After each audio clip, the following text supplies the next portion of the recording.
Minhas amigas, meus amigos, muito boa noite. As bênçãos do nosso amado Mestre Jesus possam ser por nós recebidas, porque elas são incessantes. Estão sempre em nossas existências.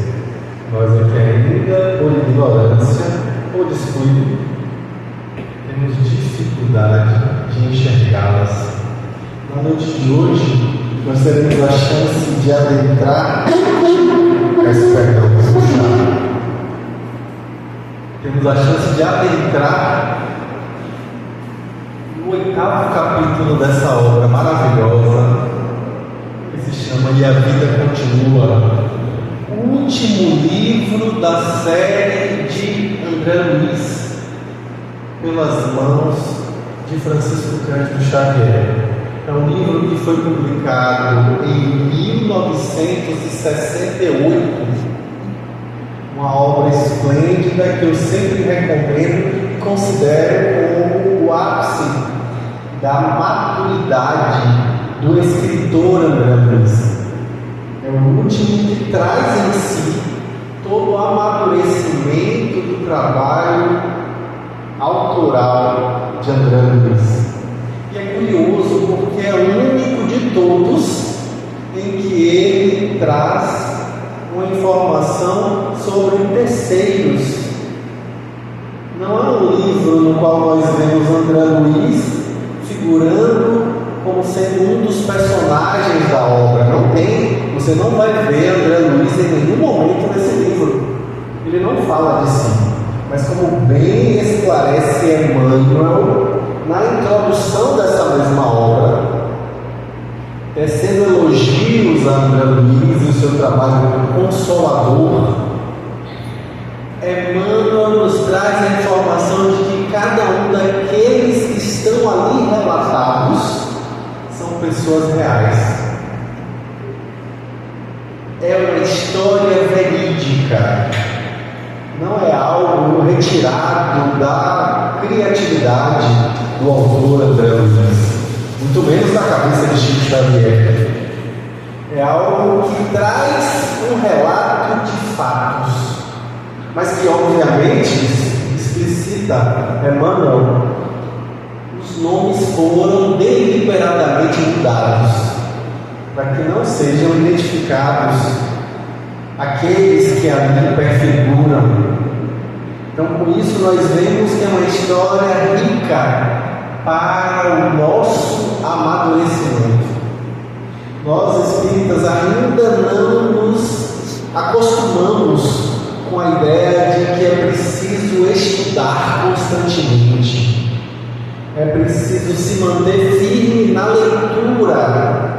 E às vezes a gente entra numa postura que eu brinco dizendo que é a postura do obstetra. Como é que é a postura do obstetra? Vem neném, vem neném, neném, vem neném, neném, vem. A gente quer receber o neném pronto no colo. A gente não quer construir o saber. A gente quer que a coisa venha pronta, sem que a gente tenha nenhum esforço.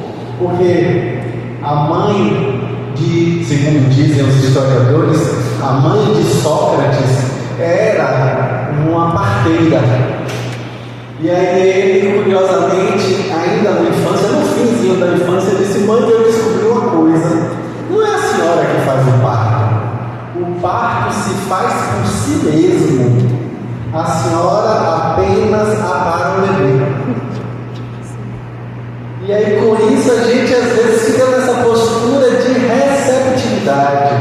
Por quê? Porque as palestras espíritas são palestras às vezes positivas. E aí a gente se adapta a essa lógica e fica sentado esperando vir o conhecimento. Quando na verdade é preciso que a gente tome gosto pelo estudo. É o que eu falo, eu sempre cito essa questão de Livro dos Espíritos, questão de número 898, que é justamente a questão onde a gente vai ver Kardec perguntando para os espíritos com relação à utilidade de se estudar coisas materiais, por exemplo. Quando a gente está encarnado, já que a gente vai desencarnar, por que eu tenho estudado sobre as coisas materiais? Aí os espíritos esclarecem de maneira muito categórica que Primeiro, é importante porque você se instrumentaliza para fazer melhor o bem. Quanto mais você aprende, mais você saberá como fazer o bem. E em segundo lugar, é importante que a gente se lembre do fato de que o Espírito puro tudo sabe. Os Espíritos colocam isso lá de maneira muito clara, e a gente está no caminho de purificação, estamos na nossa jornada evolutiva, estamos aqui com finalidade de evoluir.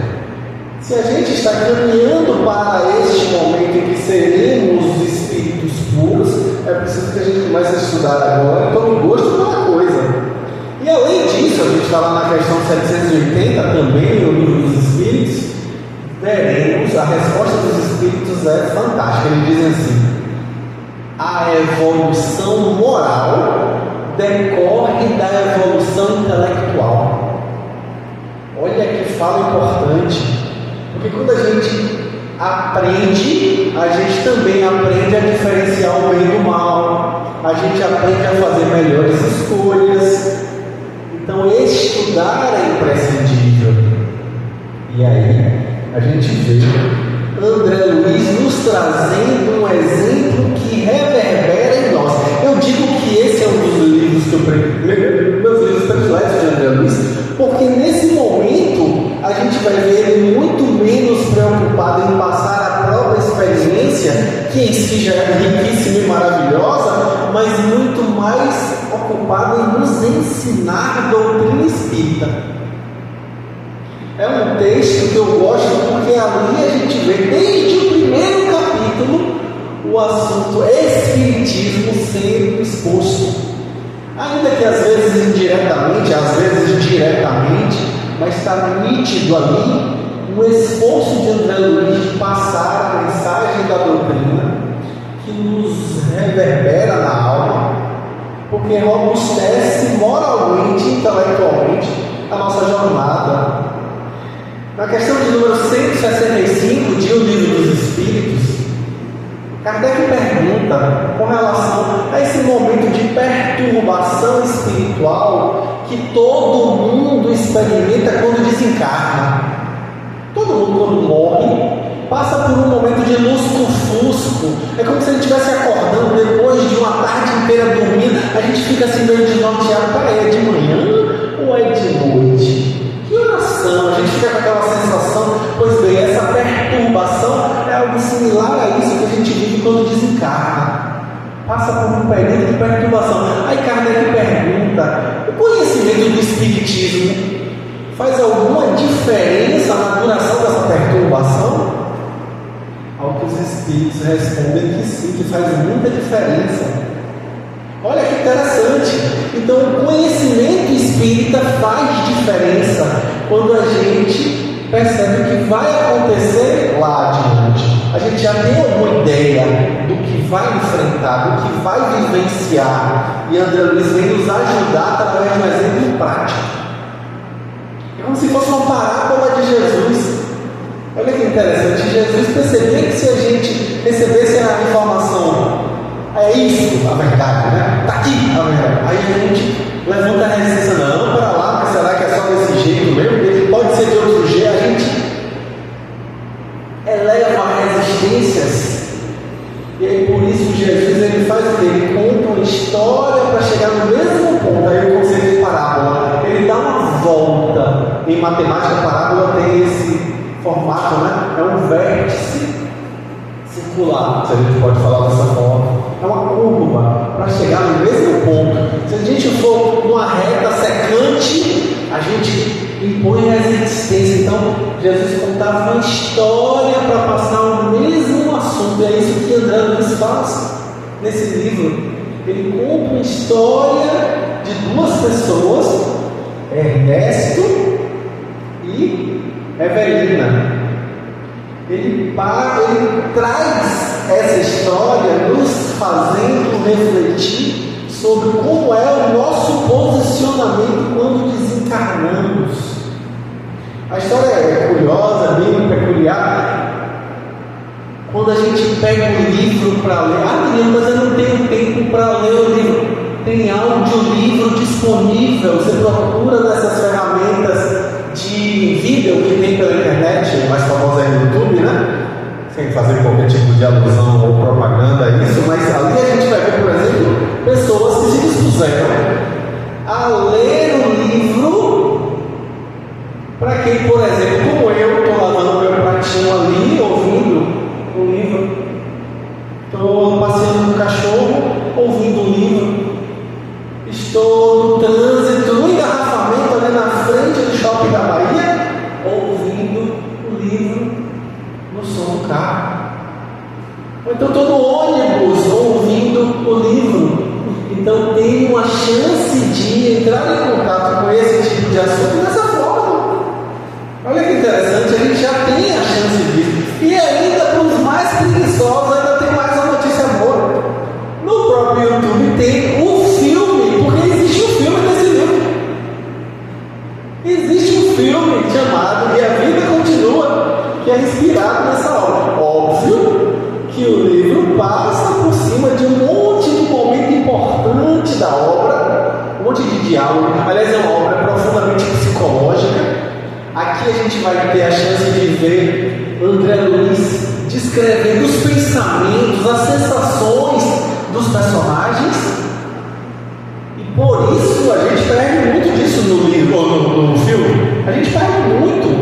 Porque no filme não tem como a gente passar para a gente os pensamentos, as sensações, as emoções de quem está vivendo aquilo. E na obra escrita, a coisa vem de maneira muito mais apropriada, se eu posso dizer assim.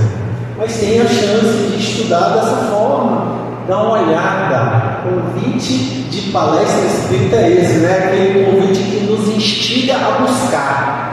Não adianta receber o conhecimento mastigadinho, é preciso que a gente mastigue, que a gente construa esse saber. E aí eu gosto de lembrar que a origem, a etimologia da palavra sabor é a mesma etimologia da palavra saber, para que a gente sinta o sabor desse saber.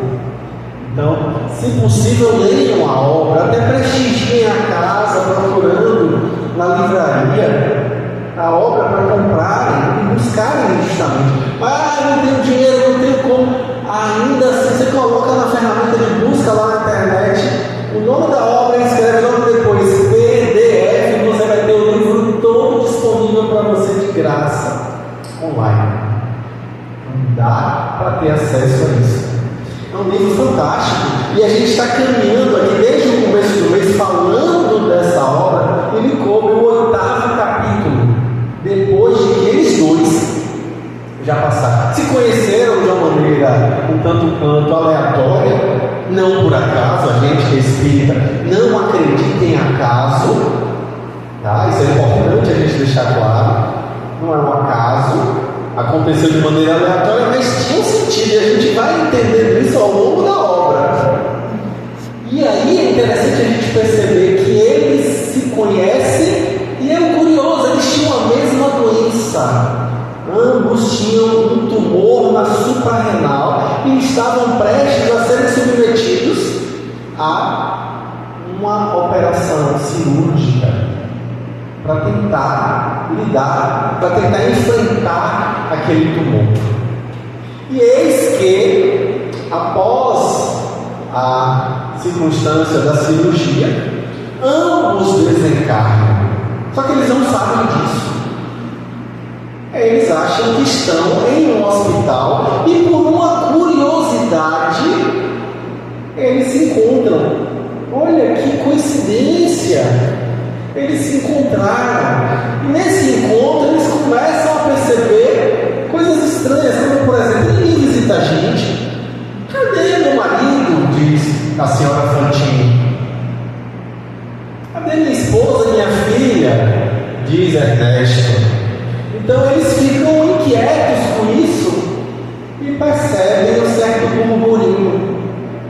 Aí, em um determinado momento, uma senhora que não parecia bater bem da cabeça começa a falar umas coisas estranhas. Ela fala que na verdade eles estão mortos. encarnados já não estão mais no planeta Terra. Eles ouvem isso, acham estranho, começam a conversar e dizem, então, eles chegam então a uma conclusão curiosa. A gente está aqui, na verdade, tentando se recuperar de um problema psiquiátrico. A cirurgia que a gente passou, de alguma maneira, afetou-nos mentalmente. Eles acham que eles estão internados em um manicômio. Olha que curioso isso. E aí, quando essa senhora lança a mão nessa hipótese, eles acham que ela ainda não está suficientemente recuperada do problema psiquiátrico que a acometeu, assim como deve ter acometido a eles próprios. Então, com estes questionamentos, eles são convidados para o encontro da cultura, que é justamente esse do nosso capítulo de hoje, que é presidido pelo irmão Cláudio. Olha que interessante. A gente vê que os dois, sem qualquer dúvida, tinham as considerações da senhora Tamburini, que era uma senhora inteligente, ela era muito inteligente, mas ela veio falar que, por exemplo, ela teve a chance de sair daquele hospital para fazer uma visita naquela cidade ali, e no diálogo que tinha acontecido dentro daquela casa onde ela visitava, disseram: minha mãe vai vir da terra muito em breve. Ela achou estranho, da terra? Como assim? Aí ela pensou, não, terra deve ser nome de algum povoado aqui perto, alguma cidadezinha, algo parecido com isso. Porque, como assim terra? E aí as pessoas da casa perguntaram, mas ela está aqui há quanto tempo? Apenas 2 meses. E eles entenderam que ela é uma recém-desencarnada.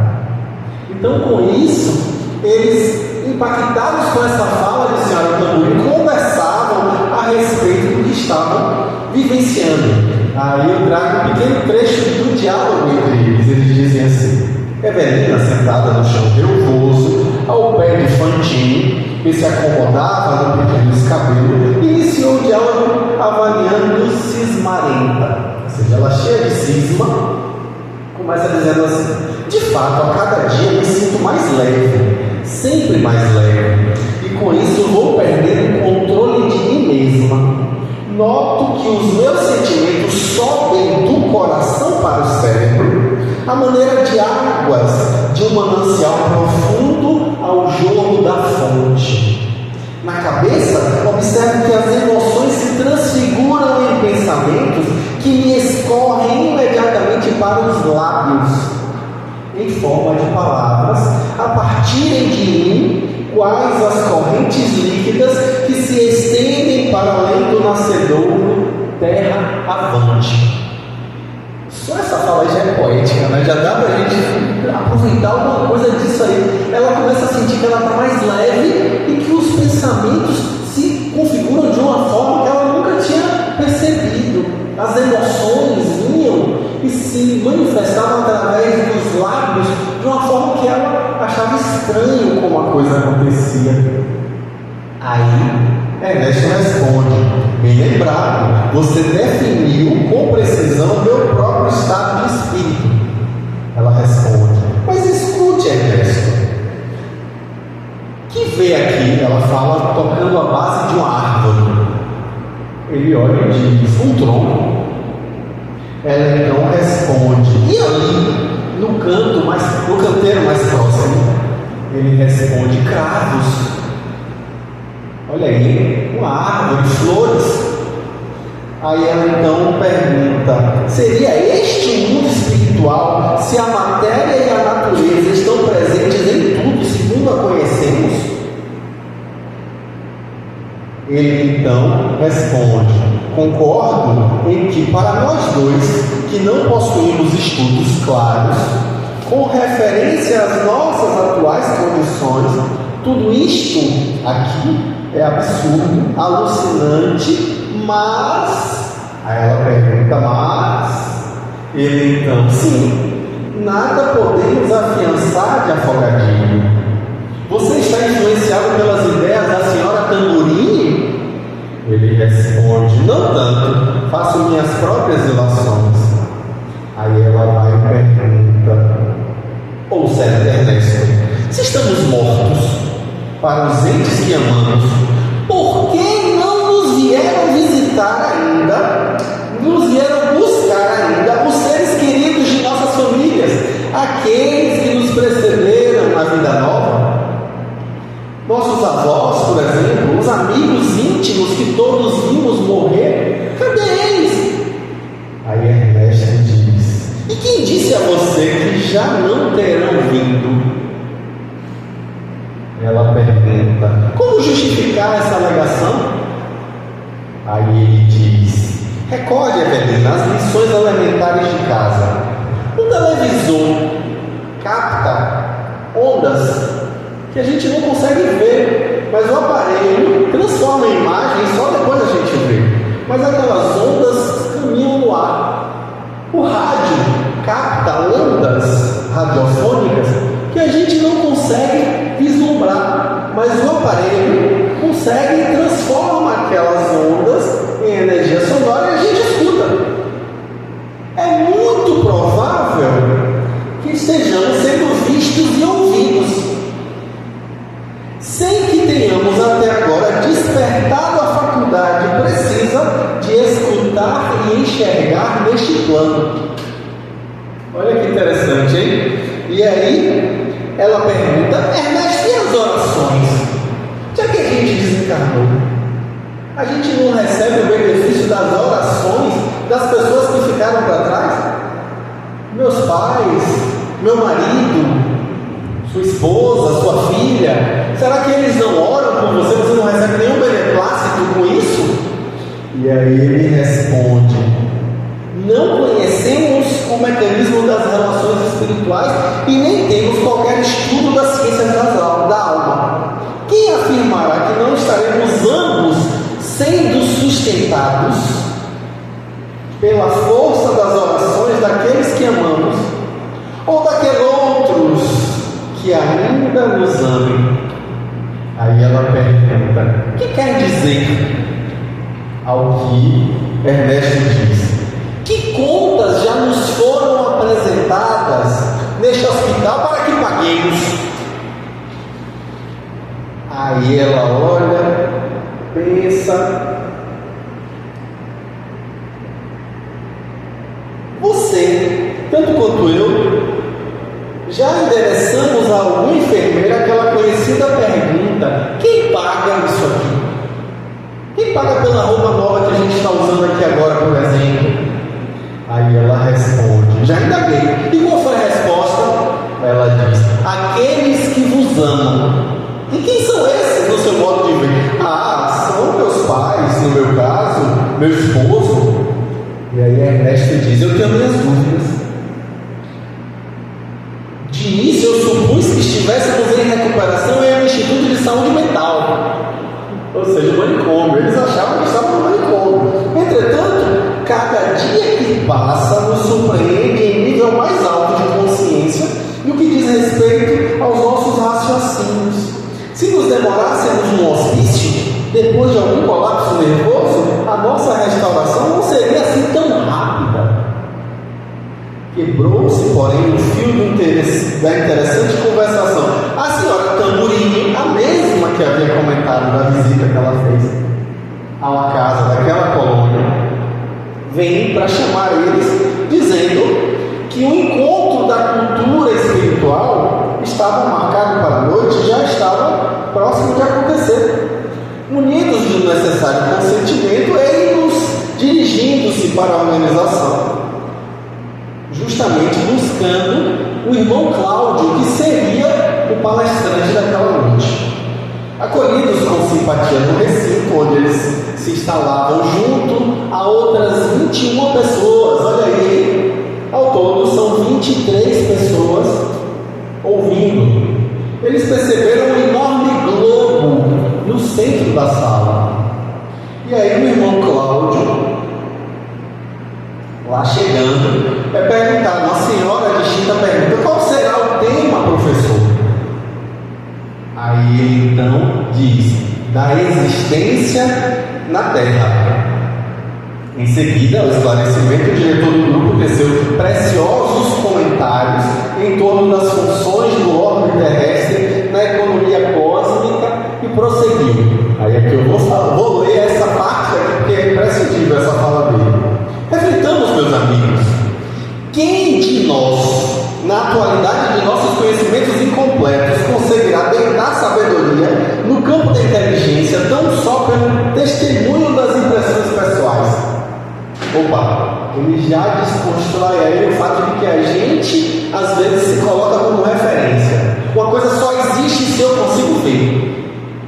Uma coisa só é verdade se eu já experimentei. A gente fala assim, ainda uma visão profundamente egocêntrica, a gente ainda fala assim, ele já começa desconstruindo isso. Aí ele diz: não ignoramos que a Terra é um gigantesco engenho no espaço, transportando consigo quase 3 bilhões de pessoas físicas. Olha aí, nessa época, eu estou falando do ano de 1968, quase 3 bilhões de pessoas. Nós já temos 8 bilhões de pessoas, né? Então, quase o triplo da quantidade de gente dessa época aqui, hein? Pois bem, conduzindo-as pelas vias do universo, sem que saibamos ainda ao certo em que base de força se dependura. O globo está solto no espaço. Por que está pendurando o globo? Qual é a força que segura o globo terrestre? Por que ele não cai? E aí ele fala que estamos em órbita ao redor do Sol a uma velocidade de 108 mil quilômetros por hora. Olha para isso, gente, 108 mil. Nesse exato momento a gente está a 108 mil quilômetros por hora. Aí eu vou brincar, né? Não tem como não brincar. Por isso que tem tanta gente tonta. Aí a gente vê, ele fala isso, né? Que algumas pessoas estão aprumadas perante o zênite, a parte de cima, e outros estão no nadir, na parte de baixo. E ninguém cai. Como é isso? Como é possível isso, não é? E aí ele fala: de que maneira dogmatizar afirmativas sobre causas, processos, acrisolamento e finalidade de nossa existência terrestre pelos acanhados recursos dos sentidos comuns? Ou seja, como é que a gente quer falar sobre o existir na Terra apenas a partir dos nossos 5 sentidos?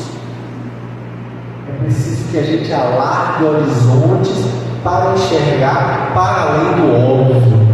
Eu não sou uma referência e as coisas não estão orbitando as minhas percepções. As coisas não existem só porque eu as percebo. Existem muitas coisas que existem, mas eu não. Nesse exato momento, por exemplo, o nosso organismo físico está sendo entrecortado por milhares de pósitrons que viajam pelo universo. Nesse exato momento, o seu organismo está sendo cortado por neutrinos e você não percebe, mas eles existem. Assim como a radioatividade só é percebida, aferida a partir de instrumentos especializados para tanto, a gente não pode julgar que só existe o que a gente é capaz de perceber. Então, com isso, ele prossegue falando, aí uma pessoa, um cavalheiro, diz: professor, com essas deduções, o senhor quer dizer? Aí ele responde que a vida na Terra deve ser interpretada como um trabalho especial para o espírito. Cada qual nasce para uma determinada tarefa, com possibilidades de evolver para outras. Olha que interessante, né? A gente nasce com uma tarefa e pode evoluir para outras tarefas. Pois bem, sempre mais importantes, e que por isso mesmo não será possível arrebatar às criaturas os princípios religiosos de que dispõem, sem prejuízos calamitosos para elas próprias. A ciência avançará, desvendando os segredos do universo, resolvendo problemas e suscitando desafios novos à sua capacidade de investigação. No entanto, a fé sustentará o homem nas realizações e provas que é chamado a atravessar. O espírito renasce no mundo físico tantas vezes quantas se façam necessárias para utilizar-se, aperfeiçoar-se, lucificar-se. aprimora, vai percebendo que a existência carnal é um ofício ou missão a desempenhar, de que dará ele a conta certa ao término da empreitada. Aqui a gente tem uma aula do que a gente vai encontrar no Livro dos Espíritos a respeito de, por exemplo, a função da encarnação. Para que a gente reencarna? E lá no Livro dos Espíritos a gente vai ver, por exemplo, na questão de número 132, que o objetivo da encarnação é buscar a perfeição. Eis aquela fala de Jesus que nos diz: sede perfeitos, como o vosso Pai Celestial é perfeito. Isso se linka com a outra questão bastante citada de O Livro dos Espíritos, que é a questão de número 115, que fala que nós fomos criados simples e ignorantes e estamos evoluindo em busca dessa perfeição, desse trabalho de purificação. Como dizia meu preceptor André Luiz Peixinho, nós estamos no trabalho de complexificação do ser. Não é complicação, é complexificação. De simples e ignorantes nós vamos caminhar para o saber, para a iluminação. E essa jornada implica num trabalho de complexificar-se. Olha que interessante isso, né? É um crescimento. Nós saímos do paraíso da ignorância. Olha aí o mito do paraíso perdido, do texto de Gênesis, né? Do texto do livro de Gênesis, lá o primeiro livro da Bíblia, que é o Bereshit, como se diz em hebraico. É justamente isso. A gente sai do paraíso da ignorância. Olha o símbolo do paraíso. Você podia experimentar tudo menos do fruto da árvore do conhecimento. Está escrito isso lá, não tem nada de maçã, não tem nada de banana, de pera, de uva, maçã salada mista, nada disso. É a árvore do conhecimento. Então eles experimentam essa árvore e daí são expulsos. Primeira coisa que eles percebem é que eles estão nus. Olha aí, tomada de consciência. Quando você experimenta o saber, você descobre a sua nudez. Você toma consciência da sua ignorância. Como diz Sócrates, um dos precursores do Cristo: quanto mais eu sei que nada sei. Você perceber-se nu. E aí toda a jornada a partir de então é retomar esse paraíso perdido. É voltar a ele, agora por mérito. Não por ignorância, mas por mérito, por construção, por aproximação do divino. Então é essa a jornada que nos cabe. E aí com isso a gente percebe, isso está lá também na questão de número 196 do Livro dos Espíritos. A existência física é um cadinho e um depurador. Ou seja, a gente encarna porque a gente aqui tem a chance de amadurecer e de evoluir. Aqui é o momento em que a gente vai perceber o crescimento. É perguntado, inclusive, se é possível que a gente evolua no estado de espírito errante. Ou seja, entre uma encarnação e outra, lá no plano espiritual. Levando em conta que eu ainda preciso reencarnar, tá? Não cheguei ainda no estado de espírito puro, então não preciso mais reencarnar. Esses aí são diferentes. Os que ainda precisam encarnar, ou seja, nós, quando desencarnar, somos espíritos errantes, como dizem os espíritos a Kardec. Pois bem, no estado de espírito errante, eu evoluo, eu posso me melhorar? Aí os espíritos respondem que sim, pode ser muito, inclusive.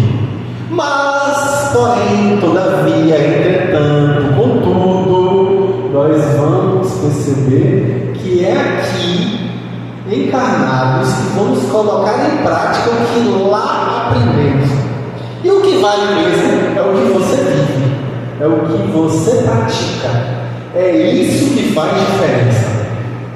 Não adianta só achar que, deixa para evoluir quando chegar lá. Não, senhor, é aqui que a coisa se configura.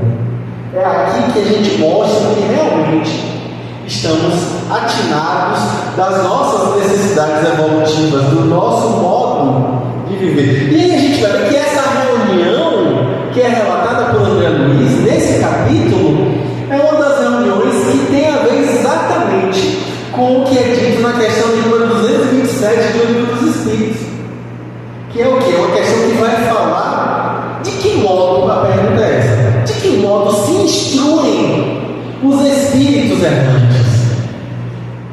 Ou seja, é possível se instruir, é possível aprender. E aí os espíritos respondem que a gente vai ter a chance de estudar o passado,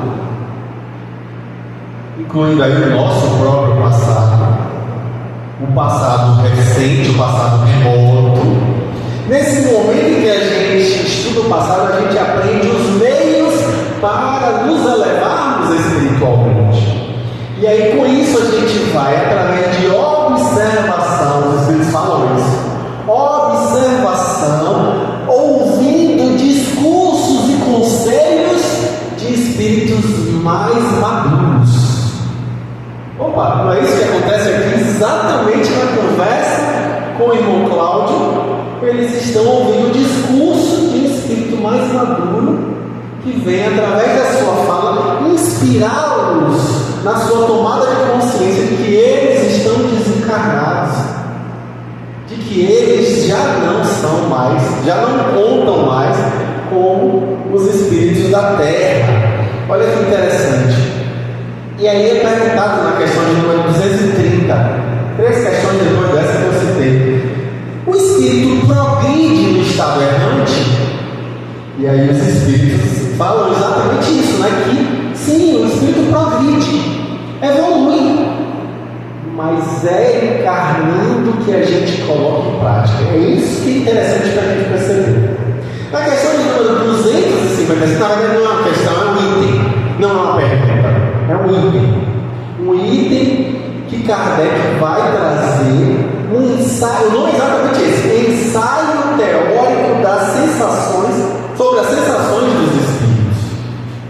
E ali ele vai trazer o fato de que a forma como a gente desencarna faz toda a diferença.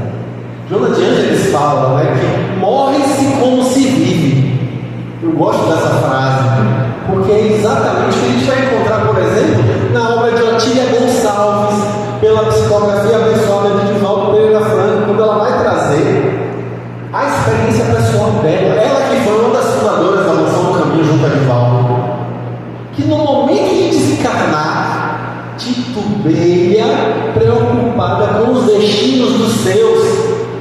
Ela olha para trás, a exemplo da esposa de Ló, o sobrinho de Abraão, que é convidado pelos anjos, ou seja, os espíritos superiores, que vêm até eles materializados na cidade de Sodoma, dizer: saiam da cidade agora. E aí quando eles saem, aí os espíritos dizem: não olhem para trás. Olha o símbolo. Aí a esposa de Ló, quando está fugindo que a cidade vai ser destruída, ela olha para trás, porque se preocupa com as filhas que não quiseram sair. E aí ela vira uma estátua de sal. Metaforicamente é o que acontece com a Otília. Ela, no momento da desencarnação, olha para trás, ela titubeia.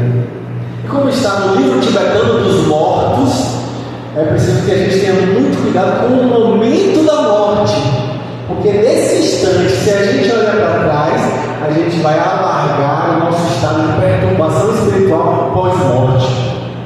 É algo semelhante ao que acontece no livro Voltei, de Irmão Jacó, outra obra esplêndida que eu sempre recomendo.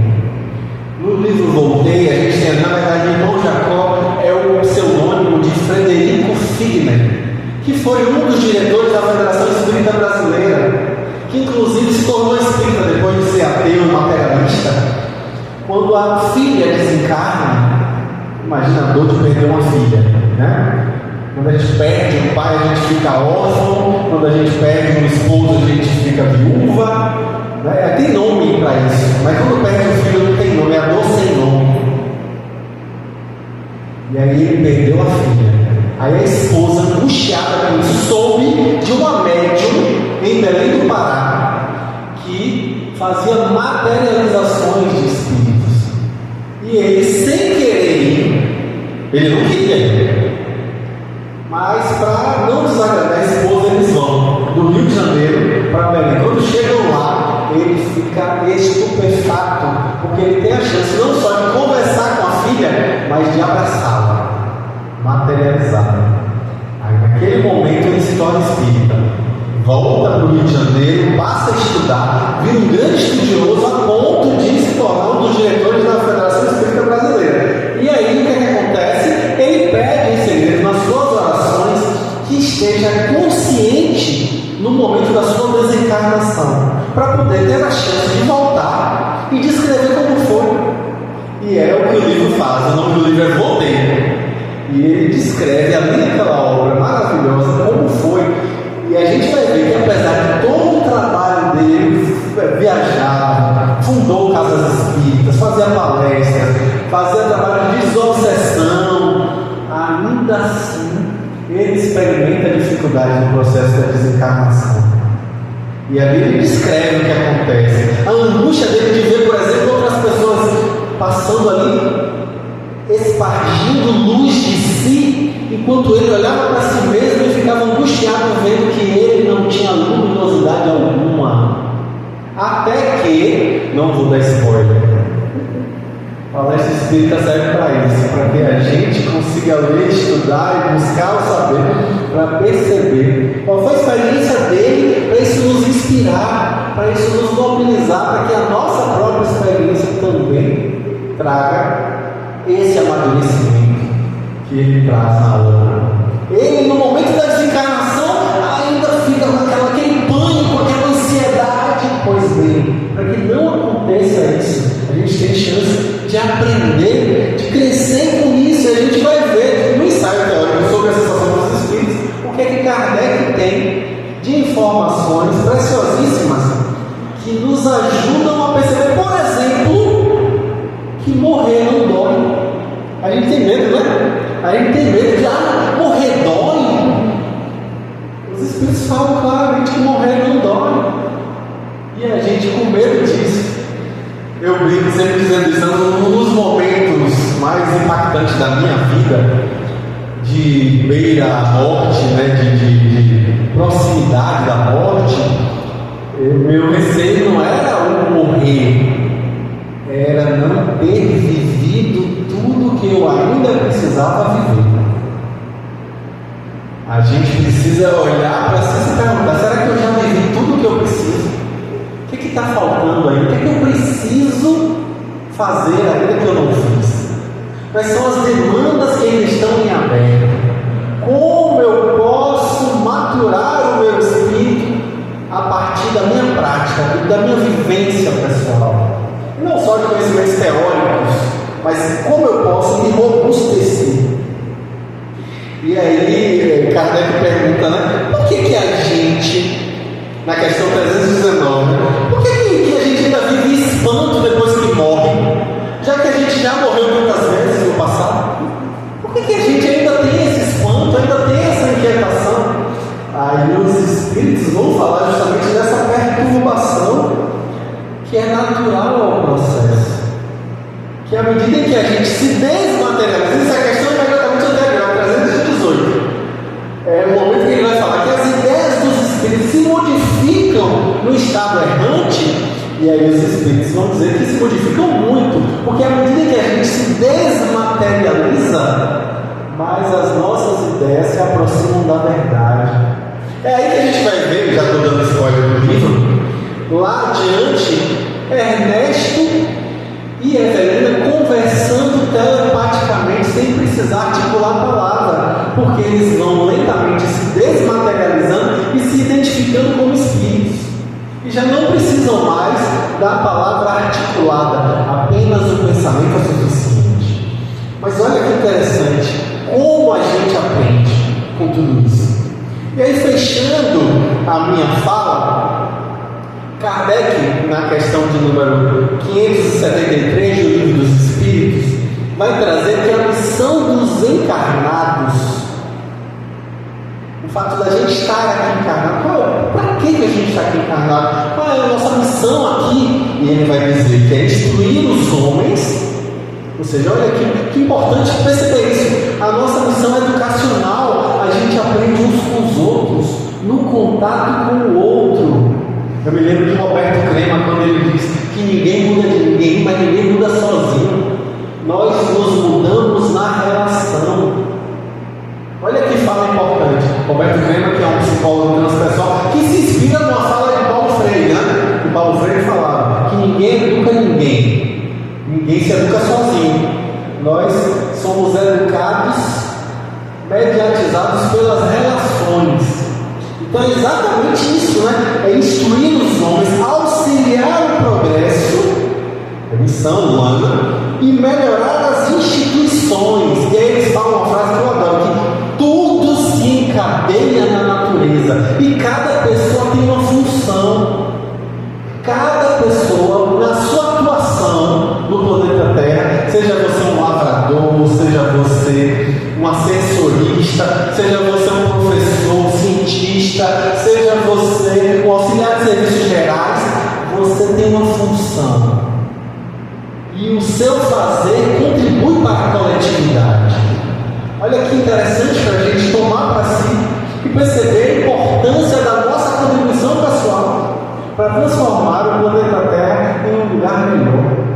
Olha que caminhada. E aí é importante a gente perceber da caminhada que precisamos realmente empreender de maneira consciente, deliberada. Quanto mais conscientes estivermos da nossa razão de existir, melhor faremos essa atribuição. Quanto mais estivermos cientes de que somos espíritos em experiência humana, como diz o Padre Teilhard de Chardin, não somos seres humanos que temos experiências espirituais. Não, somos seres espirituais em experiência humana. Então, quando a gente toma consciência disso, Leon Denis diz isso, né? Que quando se toma consciência disso, quando a gente se assenhora dessa verdade, as mazelas sociais vão caindo uma a uma. Então, com isso é preciso que a gente perceba e tome consciência, para que façamos parte da solução. Enquanto estivermos inconscientes, seremos parte do problema. Porque as bênçãos do nosso amado Mestre Jesus acolham em nossos corações os sinceros propósitos de sermos cada vez mais conscientes da nossa condição espiritual.